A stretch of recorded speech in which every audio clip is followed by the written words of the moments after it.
최근에 과천지시정부터 넣으셨죠? 아니요, 안 될 줄 알고 안 넣었는데. 아, 그래요.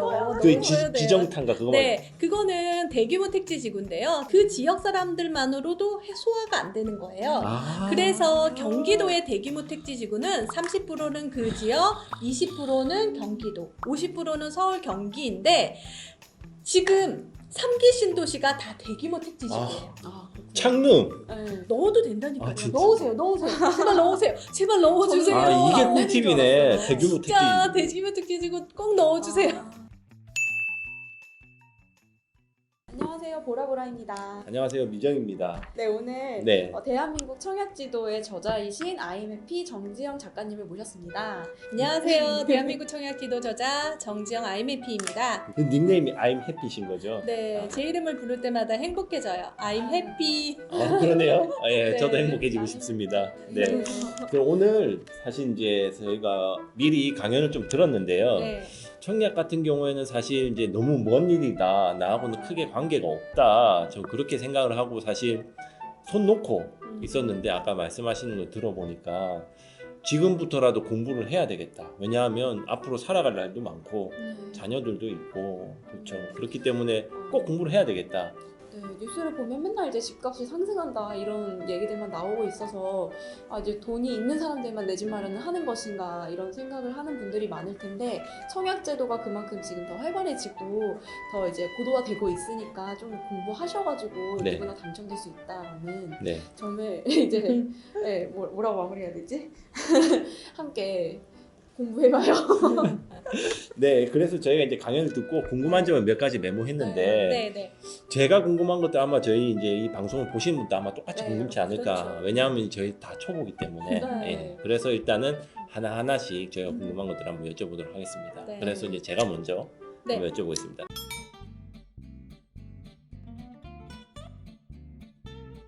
절대 깨면 안 됩니다. 아, 진짜요? 예. 청약 저축은요. 네. 증여가 됩니다. 네. 자녀 예, 예. 있으시죠? 자녀에게 증여가 되는 겁니다. 증여하고 상속 개념 다시 한번 짚고 넘어가겠는데요. 증여는 살아생전 줄 수 있고 상속은 죽어서 줄 수 있는데요. 청약 저축은 증여와 상속이 다 가능합니다. 아, 둘 다? 네. 예. 청약 저축은요. 사실 공공 분양만 청약이 그래요, 가능하고 맞아요. 청약 예금과 부금은 민영 주택에만 가능합니다. 음. 그렇지만 청약 저축은요. 지금 들고 싶어도 들을 수가 없습니다. 없어요. 가입할 수가 없습니다. 없어졌습니다. 주택청약 종합저축으로 변경됐는데요. 청약저축에 아주 중요한 점이 있습니다. 증여가 가능합니다. 그래서 그거 증여 아이에게 증여해주면 돼요. 그러니까 절대 깨면 안 됩니다. 이 당시에 네. 종합저축이 나오면서 네. 이거를 옮겨라. 옮기면 안 돼. 옮기기도. 귀찮아서 그냥 뒀거든요. 잘했어. 정말 최근에 제가 2,800만 원짜리 만 30세 자녀에게 증여해준 케이스가 있거든요. 그분은 그 통장이 2,800만 원짜리 통장이 아니라 10억, 20억짜리 통장입니다. 아. 정말 정말 아빠한테 고맙다고 해야 돼.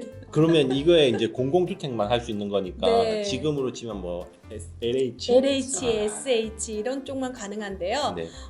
지금 만약에 사용하기도 조금 금액이 너무 적고 맞아요. 납입 인정 금액이 적지만 네. 나중에 아이가 커서 증여를 받고 그 아이가 또 10만 원씩 납입하면 또 좋은 거니까. 또 살아나요 그러면? 네, 살아납니다. 아. 지금 그리고 연체하신 거 있잖아요. 네네. 그거 한꺼번에 넣어놓으시면 또 납입 인정 금액을 인정받을 수 있습니다. 그거는 네 몫으로 돌려야 되겠다. 그렇지, 네. 그렇지. 아. 자녀가 넣어도 됩니다. 네, 연체한 거. 네.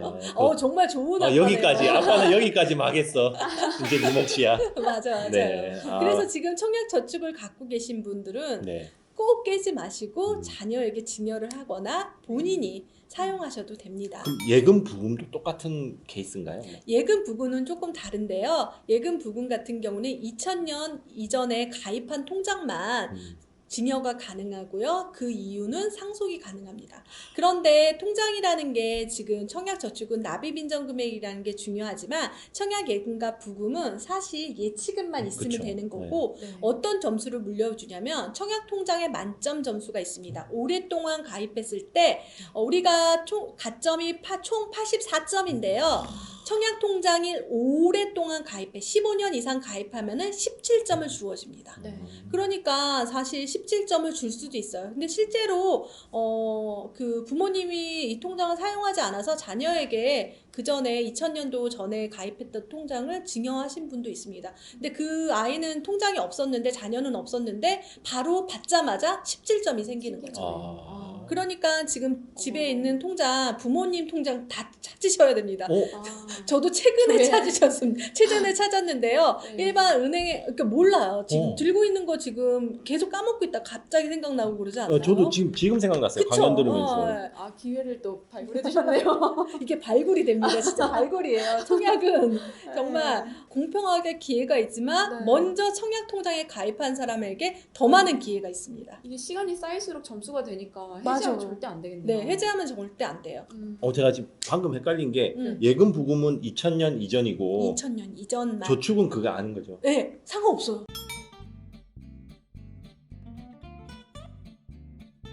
지금 청약의 당첨 순위가 네. 1순위, 2순위, 그다음에 우선순위로 해가지고 가점제로 당첨을 하거나 네. 추첨제, 그다음에 이 청약저축이 납입인정금액으로 하는데요. 네. 가점제는 84점 만점으로 이 나래비를 세우는 거예요. 커트라인. 최근에 가천지식정보타운 같은 경우에는 거의 막 69점, 70점인데요. 그래서 가점을 한번 조금 생각해 봐야 되는 게 네. 1인 가구의 최고, 내가 가질 수 있는 점수가 네. 54점입니다. 1인 가구가요? 네. 정말요? 그러니까 5점씩 늘어나서 2인 가구는 59점. 아, 그럼 그런 계산해보죠. 식으로? 3인 가구는 64점? 오, 자, 이 정도입니다. 4인 가족은 69점이죠. 저 같은 경우에는 이제 20살부터 계속 들었는데도 아무리 다 끌어모아도 30점 되니까 넣는 그렇죠. 족족 떨어지더라고요. 나이가 어려 보여요. 지금 21살 아니에요? 넣는 족족 떨어지더라고요. 그래서 지금 이런 부분 저가점자들 같은 경우는 아까 네. 추첨제를 노리라고. 네. 그래서 추첨제를 하셔야 되는데 네. 추첨제도 잘 안 될 수 있는데 네. 그렇지만 무순위라는 게 있어요. 순위가 없다라는 거죠. 1순위, 2순위, 우선순위 없는 거죠. 그게 뭐예요? 가점도 필요 없고 청약 통장도 필요 없고 그 다음에 그 지역에 살지 않아도 무순위. 예전에는 그걸 3순위라고도 표현했는데 무순위 청약이 예전에는 자녀 세대, 네. 줍줍, 줍고 줍는다. 줍줍. 맞아, 줍줍. 뭐 이렇게 표현했는데요. 네. 지금 같은 경우는 무순위는 청약홈에서 신청이 가능합니다. 그래서 그 일정이 나오면 청약만 하시면 돼요. 그런데 꼭 그거 있잖아요. 꼭 단골 좀 당첨되면 어떡해요 이러는 거잖아요. 맞아요. 당첨됐을 때 걔도 문제라고. 아니야, 돼도 문제도 아니에요. 뭐냐면 포기하면 그냥 깨끗해집니다. 뭐 나한테 뭐 이렇게 불리한 거 하나도 없어요. 당첨제야. 너 당첨됐는데 왜 다음 안 해? 거, 이거 괜찮아. 다음 거뭐 제외되고 이런 그런 거 거 하나도 없습니다. 어. 청약 통장도 그대로 유지하고 그다음에 계약만 안 하면 그냥 일단 그냥 넣어보는 넣어봐야겠네요. 거죠. 그래서 저는 전 농담삼아 운빨 테스트라고 합니다. 아. 운을 시험하는 거죠. 이건 안 할 이유가 없는데. 근데 네, 안 할 이유가 그럼 없습니다. 이제 갑자기 근본적인 질문인데 음. 무순위 청약이 나오는 이유는 뭘까요? 정말 좋은 질문. 제가 이 정도예요, 여러분. 당첨은요, 먼저 1순위에서 당첨자가 나오고, 네. 당첨자 중에서 부적격자라든지, 네. 그 다음에 계약을 안 한 세대가 나오면 예비 당첨자가 뽑습니다. 예비 당첨자가 순위도 있거든요. 아. 예비 당첨자가 갔는데 또 계약을 안 해. 네. 그러면 남은 물량입니다. 그 물량은 그러면 어떻게 보면은 남이 버린 물건인 거죠, 사실은. 그거 진짜 줍줍이네. 줍줍이죠. 미계약분. 그래서 그렇게 해서 나오는데 최근에 서울 같은 경우에는 무순위 청약이 거의 나오지 않고 있습니다. 그렇죠. 그렇지만 중간중간에 어떤 지역마다 특색이 있어서 나오는 경우도 있고요. 네. 그래서 저는 사실 무순위 청약으로 30번 넘게 당첨이 된 사람. 우와. 와, 제 기운을 받으세요. 우와. 기운을 받으세요. 반갑습니다, 와. 여러분. 운이 정말 좋은 사람이죠. 음. 아까 말했잖아요. 운은 전략이고 닉네임. 만드는 겁니다. 닉네임가 바시네요, 진짜. I'm 네, happy. 네. 아니, 그러니까 이건 그냥 나오는 족족 다 네. 넣어서 확률을 높이는 것도 방법 중에 네, 하나예요. 그 넣다 보면 이게 또 사람들이 안 좋아하는 거, 좋아하는 게 그런 것들도 보이는 거죠. 넣으면서 사실 청약 경쟁률에 대해서 공부해야 된다는 거를 책에도 썼는데요. 네. 왜냐하면 남들이 좋아하는 거, 그런 것들을 비껴가야지 B급 전략으로 당첨될 수 있다는 맞아요. 그것도 알 수 있어요. 그러니까 무순위도 사실 B급 전략이라고 말할 수 있겠죠. 좀 더 현실적인 질문인데요. 네. 만약에 제가 인주택자인데 네. 무순위가 됐어요. 오. 근데 거기가 지금 제가 있는 동네보다 음. 훨씬 좋은 동네고 음. 집도 새 집이고 네. 그럼 어떻게 해야 되나요? 이 집을 팔고 글로 들어가야 되나요? 네. 지금 이런 상황 같은 경우에는 규제가 딱 하나 있습니다. 네. 대출이죠. 그 대출이 기존의 아니고. 주택을 처분하는 조건으로 조건으로? 중도금 대출이 나오거든요. 아, 그렇지만 지금 좋은 곳이라면 무조건 해야 돼요. 그렇죠. 네. 사돈 8촌까지 가가지고 이건 당첨되기도 힘들지만 나오면은 여러분 무순위 청약은 예전에 모델하우스에서 줄을 서거나 선착순 접수하거나 네. 막 이랬는데 지금은 청약홈에서 접수하니까 아. 클릭만 하시면 됩니다. 이제 손가락 운동이라고 하죠.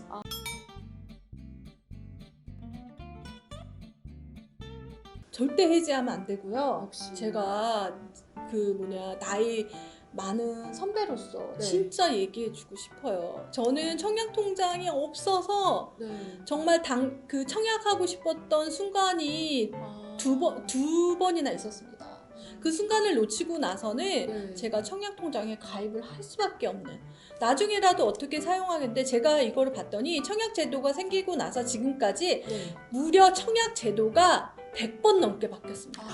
그 100번 넘게 바뀌는 것 중에 이렇게 무주택자도 1주택자도 다주택자도 하냐 마냐 추첨제 과첨제 이걸 계속 줄였다 나갔다 하는 거예요. 그게 처음부터 이렇게 가점제가 100%가고 그러진 않았거든요. 그래서 나중에 또 기회가 생겼을 때 그 통장에 쓸모가 있고요. 네. 지금 만약에 여러분들이 청약 통장을 그러니까 다주택자인데 가입한다면 그냥 2만 원만 납입하고 그 다음에 나중에 내가 순위가 1순위가 되거나 이럴 때 네. 그럴 때 예치금을 또 넣어놓으면 되니까 아, 그냥 조금 저기라도. 서해가지고. 이렇게 이제 거기 들어있는 돈조차 아쉬워서 이제 대출 그렇죠. 갚아야 되니까 해지해야 되나 하는 유혹이 가끔 생기더라고요. 네, 그런 유혹도 네. 생기는데 네. 웬만하면 청약 통장을 깨지 마시고요. 네. 그 통장으로 여러분들이 가치가 뭐 300만 원 아까 그 1000만 원 이렇게 가치지만 제가 봤을 때 그 300만 원짜리 통장이 가치는 청약 통장의 가치는 그 300만 원이 아니라 정말 1억, 2억, 3억짜리 통장이 될 수 있습니다. 그 가치는.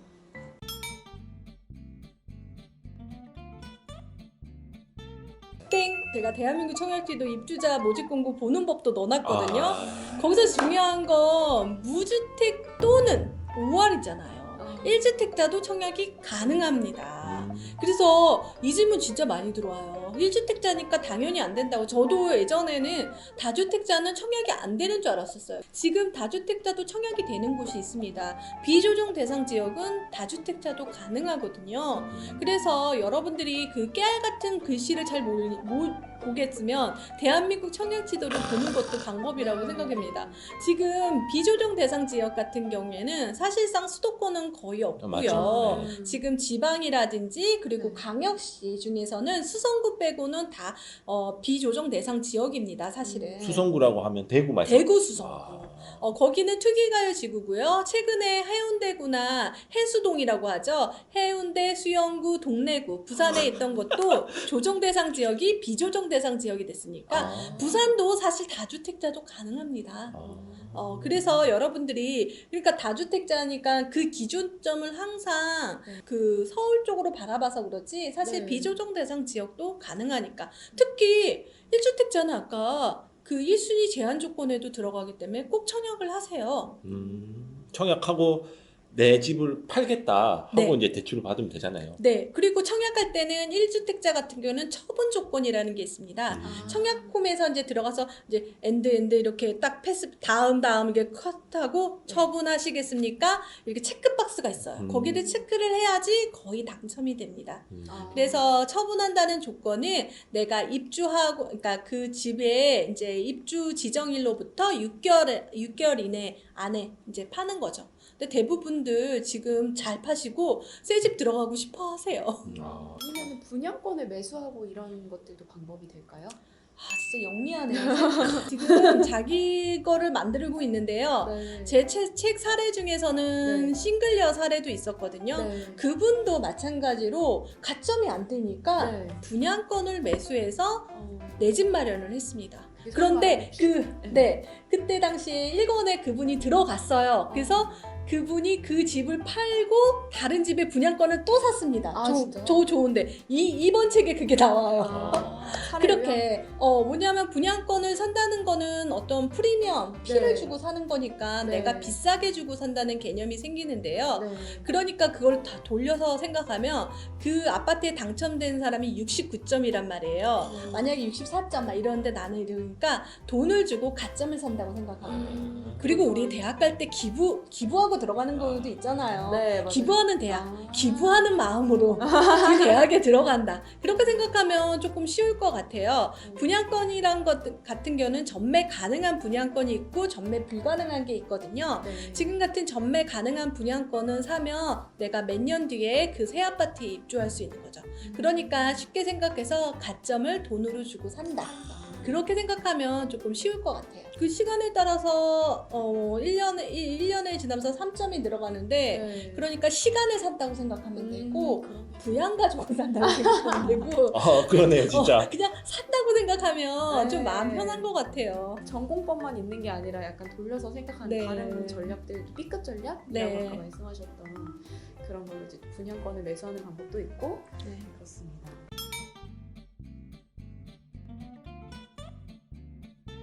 원래 예전에 있었는데요. 네. 예전에 이명박 대통령 때는 보금자리 지구라고 해서 지금 유명한 내곡, 세곡지구, 그 다음에 남양주 진건, 그 다음에 은계, 그 다음에 구리 갈매 이런 데에 사전 청약이 있었어요. 지금 핫한 동네들인데. 그렇죠. 네. 그런데 아세요? 거기 미분양 났어. 세곡 내곡 빼고는 소름 돋아. 소름. 지금 그러니까 입지에 대한 공부를 해야 되는데 네. 미리 거기에 대해서 지식이 있다면 여러분들도 기회가 생기는 거죠. 지금 사전 청약 이렇게 쭉 나오지만 분명히 구멍이 있을 거라고 생각이 듭니다. 진짜 꼼꼼하게 보고 한번. 네네. 거기 중에서는 여러분들이 선택하는 것 중에서 사전 청약 중에서 가장 중요한 팁은 역세권이냐 비역세권이냐 그걸 또 따져봐야 되고요. 또 하나 알려드리면요. 서울 권역이냐 비서울 권역이냐 어떤 얘기냐면 그 교통망이요 빠르게 서울에 도달하느냐 안 하느냐 그것도 키포인트예요. 그래서 그런데 내가 가점이 낮거나 아니면 당첨되기 어렵다면 네. 그런 것도 공부해서 해도 되고 나는 좀 정말 좋은데 할 수 있는 점수다 하면 아까 그 지역 노량진, 남태령, 용산 와 진짜 상상만 해도 행복한. 네 용산은 한강뷰 와. 그 노량진도 한강뷰 나와요. 그러니까 상상만 해도 행복해요. 그게 트윈파크 바로 옆에 있기 때문에 아마 거기서 여의도 불꽃놀이를 볼 수 있지 와. 않을까 그런 생각이 듭니다.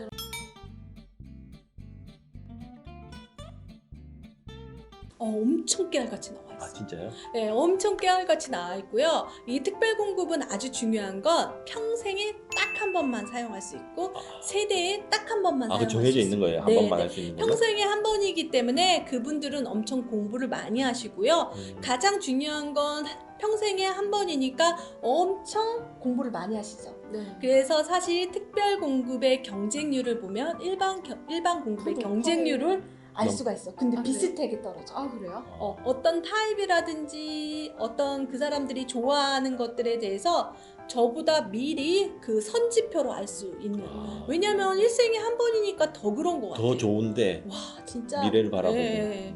서울 같은 경우에는 그 신혼부부 특별 공급 같은 게 엄청 근데 경쟁률이 높더라고요. 네. 요즘에는. 네, 특별 공급은 경쟁률이 있는데요. 네. 아주 기회가 2번 더 있습니다. 진짜요? 그게 뭐냐면요. 네. 특별 공급은 그 타입 중에 미달이 난 타입이 있어요. 아, 어떤 거냐면 다자녀 특공이 조금 나왔거나 네. 기간 특공이 들러왔는데 신혼부부는 뭐 1,000명, 2,000명 나오더라도 그 미달된 것들을 떨어진 사람을 모아서 추첨을 합니다.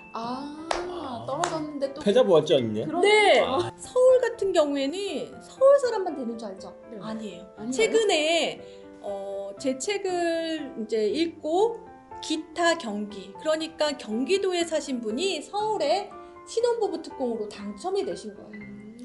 그리고 그러니까 무자녀로 또 당첨이 된 사례는 제 책에 넣어놨고요. 네. 그리고 또 한 번의 기회가 있습니다. 예비 당첨. 아, 예비 당첨 같은 경우는 일반 공급은 가점으로 나눕니다. 가점이 아무리 낮으면 네. 아예 당첨이 예비 당첨도 안 돼요. 그냥 가망이 없는 거죠. 예비 당첨도 안 되는데 특별 공급은 그것도 추첨제입니다. 아 진짜요? 네, 그래서 두 번의 기회가 있어요. 오히려 공평한데? 네. 그러니까요. 그래서 되게 특이한 거는 지금 과천 지식정보타운 같은 경우에 특별 공급에서 정말 말도 안 되게 네. 무자녀 신혼부부가 당첨이 되네. 되거나 아니면 다자녀 특공의 점수가 네. 원래 80점 이상이 돼야지 당첨이 되는데 50점이 당첨이 됐다는 거예요. 그래서 그게 왜 그러냐? 그것 때문에 당첨이 돼요. 과거에 진짜 패자부활전과 추첨제와 예비 당첨과 기회는 많습니다. 저 블로그에 찾아와서 자기가 이 책을 보고 당첨됐다는 사람 진짜 많거든요. 그분이 이제 포기할 수도 있었지만 서울에 청약했던 것만으로도 너무 잘했다. 대부분 자기 지역 아니면 당첨될 수 없다라는 그 고정관념이 그러니까요. 있지만 그 지역이 아니어도 당첨될 수 있는 게 있죠. 그런데 지금 제가 일반 공급 때는 얘기를 안 했는데 사실 그 지역에 살지 않아도 당첨되는 방법이 있습니다. 아 그래요? 네, 그것은 바로 대규모 택지지구. 최근에 과천지식정보타운 넣으셨죠? 아니요, 안 될 줄 알고 안 넣었는데. 아, 그래요. 그 넣으셔야 돼요. 지정탄가 그거. 네, 그거는 대규모 택지지구인데요. 대규모 몰랐어. 택지지구니까 그 지역 사람들만으로도 소화가 안 되는 거예요. 그래서 경기도의 대규모 택지지구는 30%는 그 지역, 20%는 경기도, 50%는 서울 경기인데 지금 3기 신도시가 다 대규모 택지지구예요. 창릉. 네. 넣어도 된다니까요. 아, 진짜? 넣으세요. 제발 넣으세요. 제발 넣어주세요.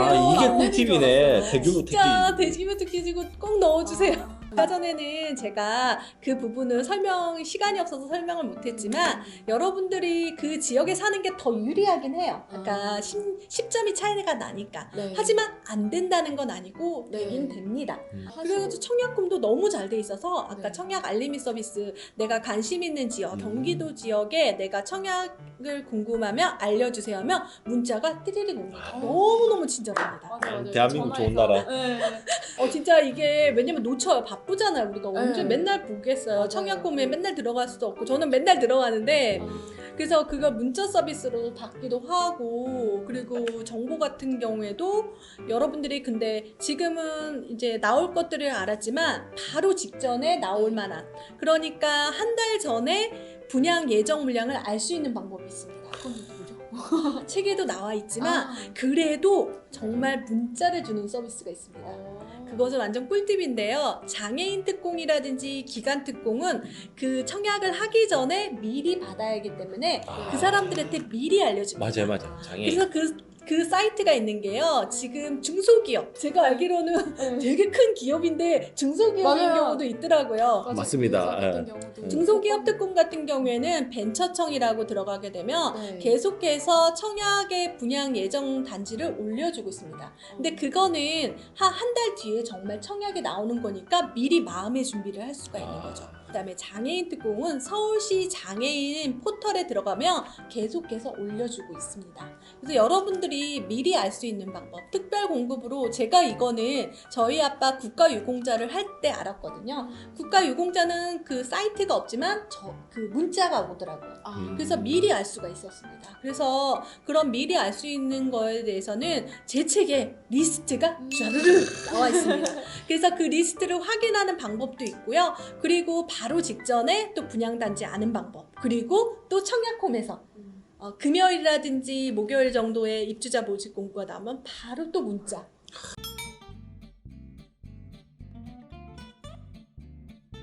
그렇지만 또 어떻게 보면 그 부동산의 흐름에 따라서 나오긴 하는데요.